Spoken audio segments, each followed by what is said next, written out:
La notion d'association est centrale dans l'interprétation qui a été donnée aux phénomènes liés à l'apprentissage jusqu'au milieu du XXe siècle. Déjà, au XVIIe siècle, des philosophes comme John Locke ou David Hume l'utilisaient et surtout Hermann Ebbinghaus y a fait largement appel pour interpréter les résultats de ses recherches sur la mémoire menées à la fin du XIXe siècle. Ce qui caractérise avant tout l'apprentissage par association, c'est le fait que l'apprentissage se construise par l'association entre un stimulus et une réponse. À cela, John Watson ajoute la nécessité, pour fonder une approche scientifique de l'apprentissage, de s'intéresser uniquement aux éléments observables. Pour cela, il propose le postulat de la boîte noire, selon lequel ce qui se passe entre le stimulus et la réponse est inaccessible à toute investigation scientifique.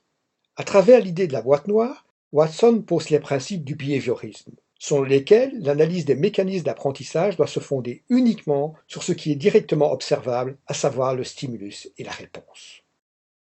Une première forme d'apprentissage par association, connue sous le nom de conditionnement classique, a été étudiée par le chercheur russe Ivan Pavlov. Dans le renforcement classique ou conditionnement répondant, la construction du nouveau comportement est basée sur l'utilisation d'un comportement inné, appelé réflexe. En l'occurrence, dans les expériences de Pavlov, la salivation du chien auquel on présente de la nourriture. Une deuxième forme, proposée par Edward Lee Thorndike, est connue sous le nom d'apprentissage par essai-erreur. Celui-ci repose sur l'utilisation d'une boîte à problèmes qui peut s'ouvrir en manipulant différents systèmes. Une troisième forme est liée au nom du psychologue américain Bruce Skinner. Celui-ci s'appuie très largement sur les travaux de Thorndike, tout en s'efforçant d'en systématiser les apports à travers une technique appelée conditionnement opérant.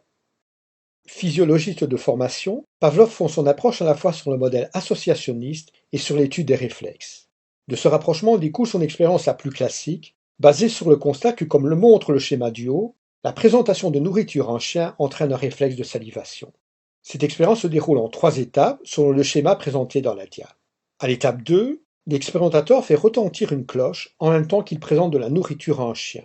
On observe que le chien continue à saliver. Puis on répète un certain nombre de fois cette association entre le son de la cloche et la présentation de la nourriture. On constate, à l'étape 3, que, suite à cette répétition, l'animal salive à la seule audition de la cloche. Même si les mécanismes en œuvre dans le conditionnement répondant ont été mis en évidence chez l'être humain, leur portée en ce qui concerne l'apprentissage en milieu scolaire ou académique reste fort limitée. Par contre, les principes du conditionnement classique ont été utilisés avec succès pour traiter différentes formes de problèmes psychologiques, relevant notamment des phobies, comme la peur des araignées ou des espaces publics, par des techniques dites de déconditionnement ou de désensibilisation. Le conditionnement classique permet également d'expliquer certains comportements sociaux sur lesquels s'appuie notamment la publicité. La publicité utilise des vedettes du sport ou du cinéma pour présenter des produits et profiter ainsi de la réaction émotionnelle positive associée à ces personnalités. Comme l'indique la dia, l'évocation d'une vedette bien connue entraîne une réaction émotionnelle positive de la part des personnes exposées à la publicité. Cette vedette sera ensuite associée au produit dont on veut assurer la promotion pour, au final, espérer obtenir la réaction positive à la seule présentation du produit, de la même manière que le chien salivera au son de la cloche seule. Les travaux de Thorndike ont très fortement marqué la première moitié du XXe siècle, par le caractère essentiellement expérimental de la démarche qui a été mise en œuvre, et l'adhésion au principe du behaviorisme, même si certains aspects de son modèle ont par la suite été l'objet de critiques de la part des behavioristes les plus radicaux.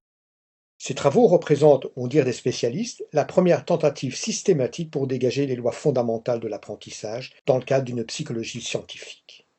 Le dispositif utilisé par Thorndike est simple. On enferme un chien affamé dans une cage comportant une porte munie d'un loquet. Un peu de nourriture est placée à l'extérieur. Si l'animal manœuvre correctement le loquet, la porte s'ouvre et il peut atteindre la nourriture. Placé dans cette situation, l'animal manifeste des comportements divers dits exploratoires, puis, par hasard, il manœuvre le loquet, ce qui libère l'animal et lui donne accès à la nourriture. Lorsqu'on recommence l'expérience, on s'aperçoit que le temps mis par l'animal pour sortir de la cage décroît progressivement. Au bout d'un certain nombre d'essais, l'animal parvient à ouvrir le loquet dès qu'il est placé dans la cage. L'apprentissage est alors considéré comme réalisé. Le comportement de l'animal peut être représenté sous la forme d'une courbe d'apprentissage, en mesurant à chaque essai le temps qui s'écoule entre le moment où le chat est placé dans la cage et celui où il parvient à manœuvrer le loquet pour sortir. Sur le graphique, le temps est présenté en ordonnée et les essais successifs en abscisse. On voit nettement que le temps nécessaire à l'animal pour sortir de la cage décroît en fonction des essais, jusqu'à être proche de 0, ce qui correspond à la capacité de l'animal à sortir directement de la cage où il est enfermé. C'est à partir de nombreuses observations comme celles que nous venons de décrire que Thorndike va formuler ses lois de l'apprentissage, dont les deux principales sont la loi de l'exercice et la loi de l'effet.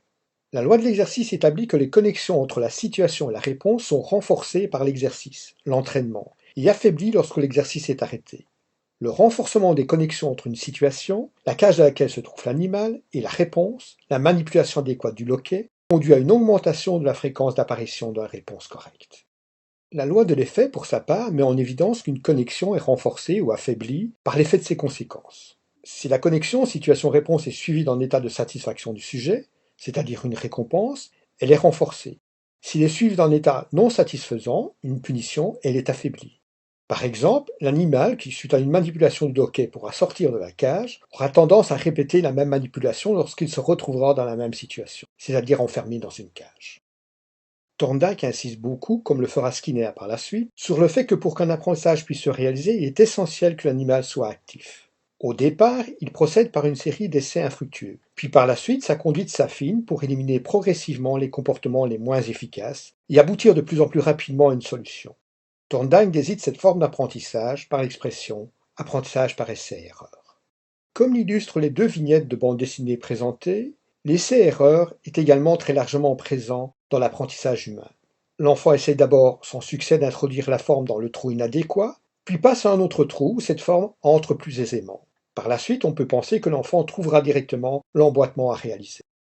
Oui, professeur de Pover, je vois maintenant l'importance de ces lois, mais ces résultats ont été obtenus dans le cadre de recherches sur l'animal.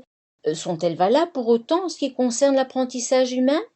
La remarque est pertinente, et c'est d'ailleurs une des principales difficultés de la méthodologie de recherche mise en place par les behavioristes. En effet, l'application des recherches que nous venons d'évoquer à l'apprentissage humain repose sur l'hypothèse issue des travaux de Charles Darwin, et fort en vogue à l'époque, de la continuité des espèces entre l'animal et l'homme. Sur cette base, il est apparu normal à ces chercheurs d'accepter l'idée que les phénomènes expliquant le comportement animal peuvent aussi servir à comprendre le comportement humain. Mais concrètement, comment envisagez-vous l'application en classe des lois de l'apprentissage mises en évidence par Thorndike? Par exemple, Thorndike a proposé en 1922, dans un ouvrage intitulé La psychologie de l'arithmétique, un certain nombre d'exemples d'application de sa méthode à l'apprentissage chez l'homme. Pour cet auteur, l'enseignement d'une compétence repose sur une décomposition de celle-ci en ses composantes élémentaires. Ainsi, l'addition écrite de deux nombres, de deux chiffres, implique la maîtrise d'un certain nombre de compétences telles que aligner correctement les chiffres en colonne, additionner deux nombres d'un seul chiffre, réaliser le report à la dizaine. Pour maîtriser l'addition écrite de deux nombres de deux chiffres, il est essentiel de maîtriser chacune de ces sous-compétences, mais aussi de pouvoir les mettre en œuvre simultanément. Cette approche conduit aussi l'auteur à proposer des fiches de progression centrées sur l'entraînement à chacune des sous-compétences impliquées dans l'addition de deux nombres. Cette focalisation sur l'exercice aveugle et répétitif, ce qu'on appelle souvent le drill, a par la suite fait l'objet de nombreuses critiques, basées sur l'argument selon lequel le drill ne conduit pas à une compréhension profonde des notions, alors que le but premier de l'arithmétique, c'est de raisonner sur des quantités, plutôt que de réaliser des opérations sans compréhension profonde de celles-ci.